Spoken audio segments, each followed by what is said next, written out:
Hello, I am Cameron. And I'm Trinity. I'm Callie. And our article is on multiple ligament injured knee, initial assessment, and treatment.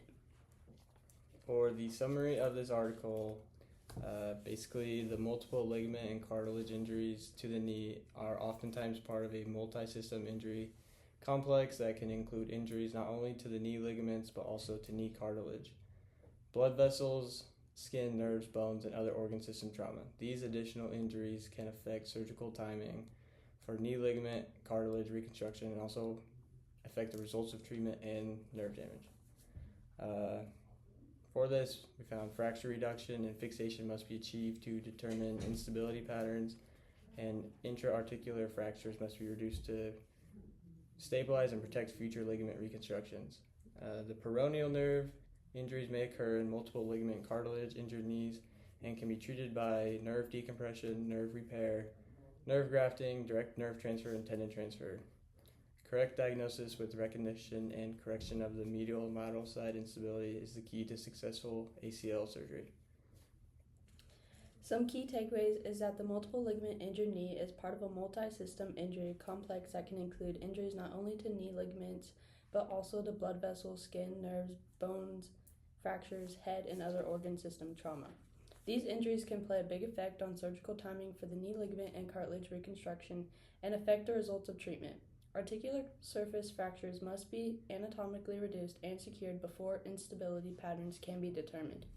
Correction of lower extremity malalignment with varus and valgus thrust during the stance phase of gait should be considered before ligament reconstruction to optimize results. Vascular assessment of both the arterial and venous systems in the injured lower extremity is important.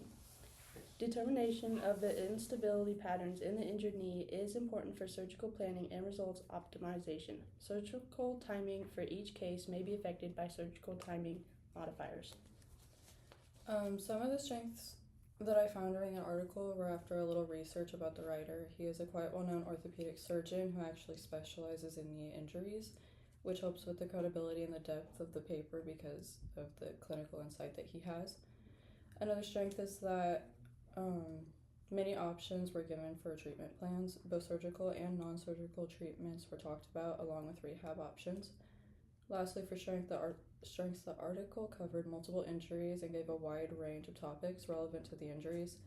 Some of these topics included the diagnosis, initial assessment, and the possible treatment options depending on what part of the knee was injured and how bad the injury was. A couple of the weaknesses I found included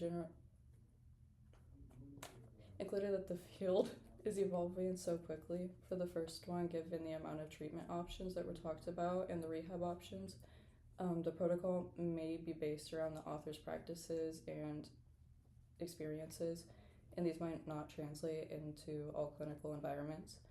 For how quickly the field is evolving, there are constant rapid advances in the area of ligament reconstruction techniques and rehab protocols, so what was talked about may be outdated. Thank you.